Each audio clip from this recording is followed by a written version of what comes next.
Hey mga brods, may balita nga po tayo dito po kay Remy Martin. Ito yung NCAA champion dati taong 2022 sa Kansas mga kabrods, dating nag-Arizona State. Tapos naging undrafted naman sa NBA ng NBA Draft 2022. Pero ngayon, naglalaro ito sa Kefla Beach dito sa Iceland Basketball Professional League mga kabrods. Dati rin naglaro sa Lavrio, dito naman sa Professional Liga naman ng Greece. Ito namang si Remy Martin ng 6 float point guard mga kabrods ng Kefla Beach mga kabrods ay ito ay Phil-Am. Yes, ito ay nababalita ngayon. Napapasok ito ng PBA Draft 2025. Alam din naman natin na ito pong si Remy Martin, may dugong Pinoy talaga ito dahil sa kanyang mother. Ito nga yung nai-snub talaga daw ng Gilas Pilipinas. Bakit hindi ito kinukuha mga kabrods? Pero ngayong PBA Draft 2025, dahil bali-balita na ito pong kontrata niya dyan sa Iceland ay tapos na last year pa. Kaya nga mga kabrods, kahit i-search nyo dyan sa kanyang website na or Wikipedia na ito po ni Remy Martin, wala siyang kasalukuyang pinaglalaruan na professional league. Siguro nga ay todo ensayo or naghihintay pa ng mga offer. Pero ngayon na wala na rin siyang offer, wala pa rin siyang pinaglalaro ang Pro League, mga kabrods, baka nga ito na yung time na papasok ito ng PBA. Well, hindi rin naman basta-basta ito pong si Remy Martin.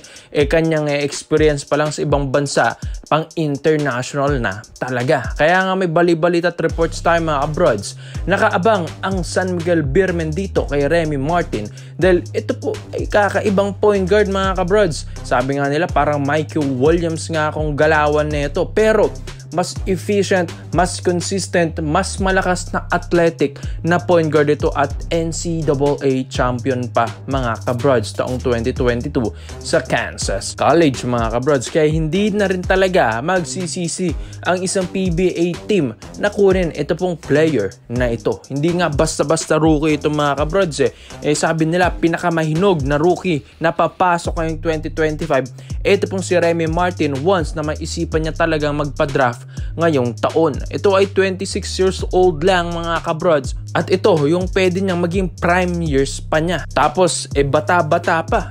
Syempre marami pa itong papahirapang Pinoy, mga imports, mga PBA players, local mga kabrods dito sa PBA. Dahil pagpasok niya kasi ng PBA tapos makukuha ito ng SMB, syempre mga kabrods, ito na yung pinaka the best rebuilding lineup ng SMB kung sakali man.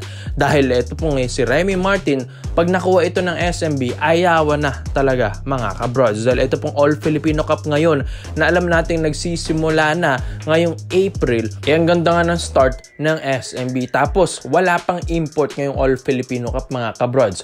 Kaya ito pong SMB, gusto na lang kunin ito pong si Remy Martin. Alam din naman natin after ng All Filipino Cup, dito na rin papasok ang rookie draft 2025 mga kabrods. Kaya ito, sabi nga nila kung makuha mo itong si Remy Martin, para ka nang merong dalawang import sa San Miguel Beermen. Ang dami nga nakabang kay Martin mga kabrods. MVP Group, SMC, Hinebra, Magnolia, tapos ito pong TNT, NLEX, Meralco, nakaabang din dyan kay Remy Martin.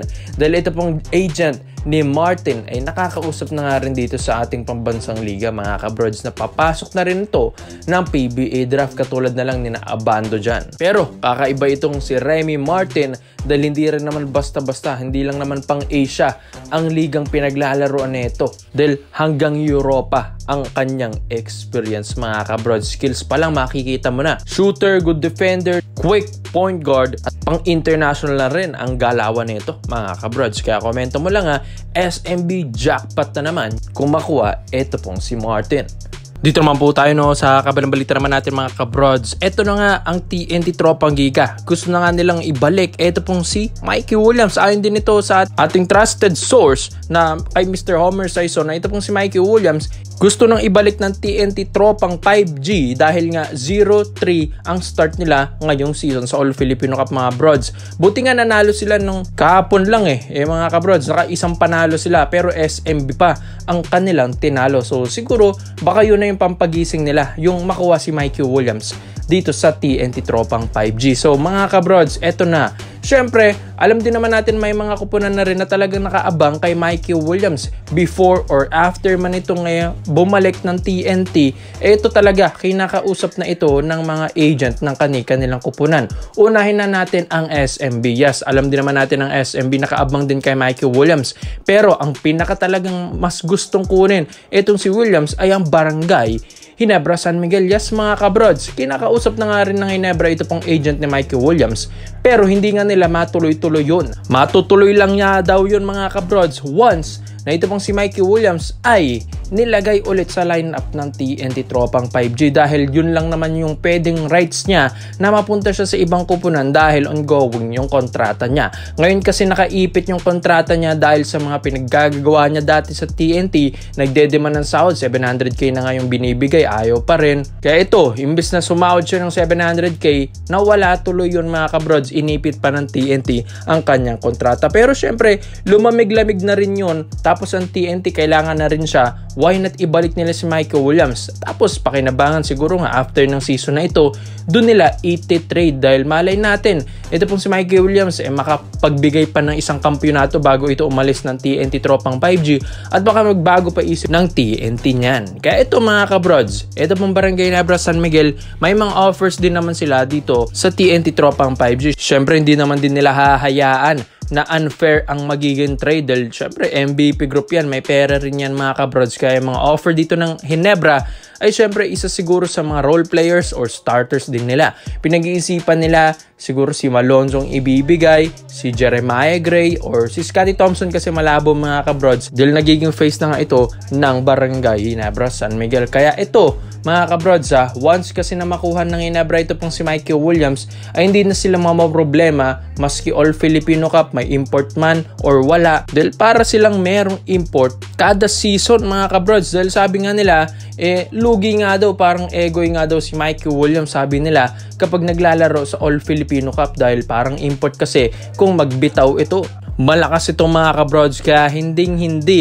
malulugi ang Ginebra sa trade na ito. Kaya malapit na itong mga kabrods, dahil ito na nga ayon din kay Mr. Homer Sison na binabalik na rin pala ng TNT Tropang 5G si Mikey Williams. Kaya ito, nagkakaroon na rin tayo ng magandang sign sa Barangay Ginebra San Miguel na ofera ng maayos si Mikey Williams. Alam din naman natin yung demand ng trade or demand ng sahod na gusto ni Mikey Williams sa TNT ay kayang ibigayan ng Ginebra mga kabrods. Baka nga sobrahan pa nila yung 700 na yan para nga lang matuloy yung trade na ito, dahil alam din naman ng Ginebra na gusto rin nilang makabawi ulit dito sa MVP group, dahil 2 years na ngang hindi nagkakampyon ang Ginebra, SMB, Magnolia at kahit anong pang mga teams yan, dahil puro MVP group nga. So syempre mga kabrods, hindi naman nahayaan yan ni Boss RSA, kaya kukunin nila yung the best of the best. Katulad nito ni Mikey Williams, skill set pa lang alam mo na yung mabibigay nito sa table.